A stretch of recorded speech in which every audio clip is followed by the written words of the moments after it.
Good evening. Thanks for joining us. Tech is a major talking point tonight in Minnesota's ICE surge. Some of it is meant to increase transparency, and some is raising concerns about privacy. That's where we begin. Ashley Graham spoke with a woman who believes federal agents use facial recognition software to figure out who she was. Yeah, and this is all detailed in a lawsuit filed against the Department of Homeland Security. A Richfield woman says she was observing federal agents when they approached her, referred to her by name, and gave her a warning. Honk my horn, blow my whistle, and get people to leave. Nicole Cleland has actively protested against the deployment of federal agents and the immigration crackdown in the Twin Cities. She says she's a trained observer following officers of immigration and customs enforcement, as well as Customs and Border Protection. There were a lot of other observers that were there that were blowing their whistles, and I continued to follow this one particular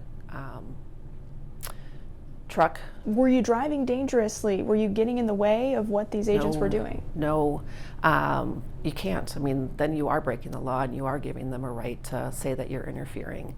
So I was following at a safe distance. Cleland says when she turned a corner, the truck and another car blocked the road and an agent approached her car. I rolled down my window about an inch so I could hear him, and the first thing he said was, "Are you Nicole?" What was your reaction when he said your name? How do you know my name? How do you know who I am?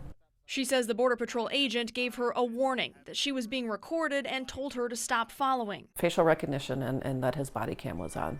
One source briefed on Department of Homeland Security tactics confirmed to CBS News that Border Patrol uses facial recognition software, including an app called Mobile Fortify, to scan the faces of demonstrators. Cleland's experience is detailed in a lawsuit filed against DHS, including what she says happened 3 days later. Checked my email just like I do every morning and saw an email that said the status of your global entry has been changed.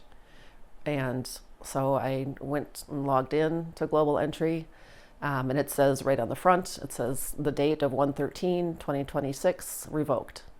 How long had you had global entry? Since 2014. So you would no longer be able to go through that shorter line while you're traveling? Yep. And in all honesty, I don't care about that. It isn't about losing that privilege. It is about how I lost the privilege.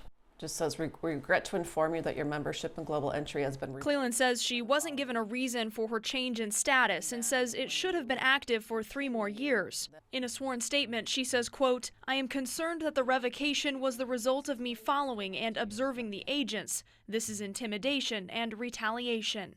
CBP tells Cleland it can revoke this clearance without providing a reason. In a statement, a spokesperson for Customs and Border Protection said there has been no new directive from CBP on global entry revocations. Body-worn cameras are utilized to document encounters and are not equipped with CBP's facial comparison technology. Customs and Border Protection addressing how they use body cameras, but not specifically addressing the use of facial recognition technology there. As for Cleland, she's requested more information on the decision made about global entry. Interesting. Thanks for following that, Ashley. The other tech